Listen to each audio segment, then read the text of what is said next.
Salut și bine v-am găsit la un nou video. Astăzi o să ne jucăm Brawl Stars cu Cristi. Salut!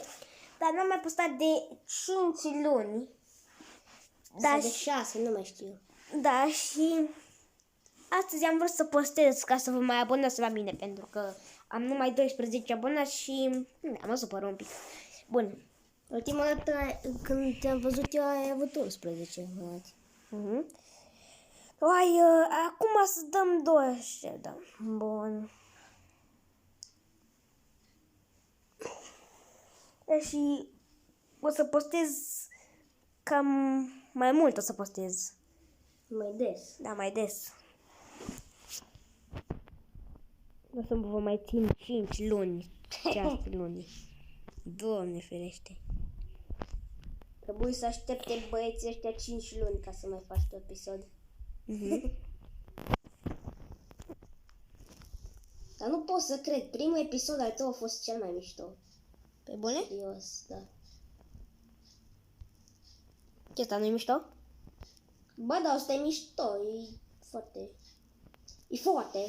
Dar ăla cu Brawl Stars era foarte nervant că auzeam doar jocul, pe tine nu te auzeam deloc. Bun. Acum fac videoclipurile mai perfecte. Adică? Dacă nu se mai aude sunet, la joc. Vezi, nu ține mâna pe speaker. Așa. Că dacă nu se mai aude. Că au venit ăia pe tine. Am scăpat în 2 secunde, ai văzut? Cu Mortis-ul. Mortis ring rapați. Eu cred că Oh pierdem. my god! Oh my gosh! Oh my gosh! Dar mi-a dat 3 coroane. 3... Da. Mie nu mi-a dat niciuna. Ok, hai să mai facem un match. Dar hai și eu să mă mai joc cu Mortis. Că îmi place așa un pic de Mortis. Bă, dar eu îmi dau upgrade-uri pe gust și vreau să fac și eu. Ok. Vreau să fac și eu rank 7 pe el. Că atâta putem să mai facem că... Na. De fapt o să fac rank 20. Da, și... Uite-l pe ăsta. Elvin Turkish. Ce? Da, cred că ăsta e din Turcia. Că zice Turkish. Bă, da! Lasă-mă în pace, Elvin. Elvin... Doamne, ferește. Fun. Tu stai camp. Da, stau camp.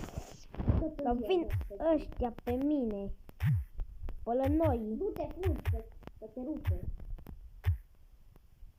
Te prind într-un colț și nu te mai lasă. Nu! Stau camper. Nu te știu, să te știu. Ba, nu te știau dacă stăteai acolo.